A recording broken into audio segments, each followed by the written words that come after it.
Estamos de volta para conversar com o economista Fernando Pinho. Fernando, muito obrigada pela sua presença aqui hoje. Pela oportunidade. Boa noite a todos. Bom, vamos começar falando então sobre a cotação do dólar. Nesses primeiros dias de setembro, ela teve uma pequena alta de 1,63%.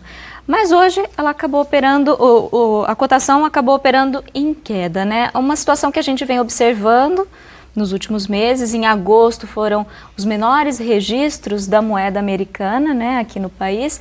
Gostaria que você fizesse uma avaliação desse comportamento do dólar. O dólar andou se desgarrando nos últimos anos em função da instabilidade política e, consequentemente, econômica, que a presença de Dilma Rousseff representava um fator de instabilidade tremendo como presidente da República. O Banco Central fez muitas intervenções no mercado nos últimos anos com o objetivo de baixar a taxa cambial, quer dizer, manter o dólar num patamar que não causasse muita inflação, certo? E também não fosse tão baixo que fosse fazer com que as exportações ficassem prejudicadas.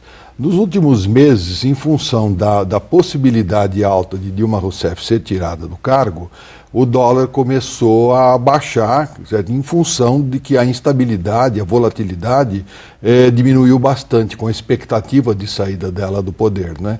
Então o que aconteceu foi isso, quer dizer, a instabilidade causada pela presença dela. O Banco Central estava colocando dólares no mercado para esfriar a cotação e ele parou de intervir porque a cotação acabou caindo normalmente para patamares 3,20, 3,30, porque um dos fatores de instabilidade acabou que é a presença dela, certo?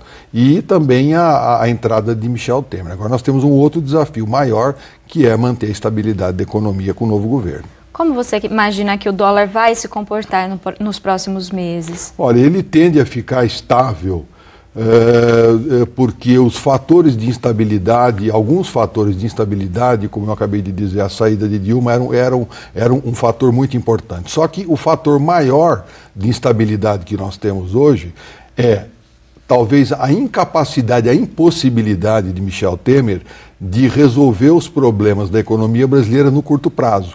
Até porque ele tem uma pedra muito grande, né, para ser removida, que significa que é a vontade do Congresso Nacional, né, que são, os políticos normalmente são fisiológicos, né, pensam muito mais nos seus mandatos do que naquilo que realmente a nação precisa. Então ele tem um desafio muito grande pela frente. Fernando, teria um valor que seria o ideal para o dólar?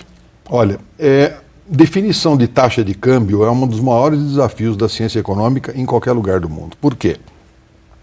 Se a taxa de câmbio, quando a taxa de câmbio se move para cima ou para baixo, sempre há muitos ganhadores e muitos perdedores, né? Quer dizer, a importação, exportação, então ela tem que ser calibrada de acordo com o momento.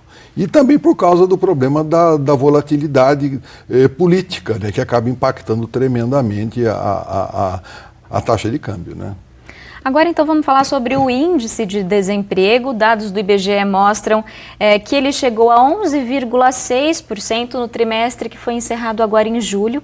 O trimestre anterior, o registro era 0,4% menor, ou seja, esse índice está crescendo mesmo com o afastamento da ex-presidente Dilma Rousseff. Como você avalia esse cenário do desemprego no país? Bom, um fato, independentemente dela estar ou não no cargo, nós não podemos esquecer que todo o estrago que ela e o governo Lula provocaram na economia, isso tem uma inércia, isso não acaba de um momento para outro, né?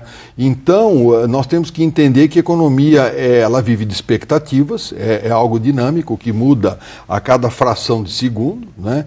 E isso tende a melhorar no longo prazo, quer dizer, a queda do nível de emprego tende a se estabilizar. Só que nós não sabemos quando, porque isso entra aquilo que se chama de expectativa do empresário com relação ao que vai acontecer amanhã, semana que vem, daqui a um ano. Então, se o empresariado não se convencer de que as mudanças que Temer pode fazer são execuíveis, são possíveis, o empresariado volta a investir. Se perceber que é uma mera carta de intenções, como nós temos até agora, não há nada de concreto, provavelmente o nível de desemprego vai aumentar, porque o empresariado se recolhendo, não há investimentos, né? Diante desse cenário, para a gente encerrar, que orientação que você deixa para a população, já que logo vem os pagamentos de 13º, fim de ano, qual que é a recomendação? Bom, sempre aquela regra de prudência, independentemente da economia brasileira estar em recessão ou em grande expansão, nós não podemos esquecer que nós vivemos num país subdesenvolvido, permanentemente mal governado e também numa situação onde as pessoas não podem contar muito com a iniciativa pública. Então, quanto menos ousadia para gastos, melhor. O que nós colocamos hoje é que aquelas pessoas que têm a oportunidade ou estão numa situação de vantagem de receber 13º, porque há muitos que estão desempregados, usar primordialmente, prioritariamente esse dinheiro para pagar dívidas acumuladas, porque uma pessoa com dívidas, ela perde a dignidade. Muito obrigada pela sua participação. Uma boa noite.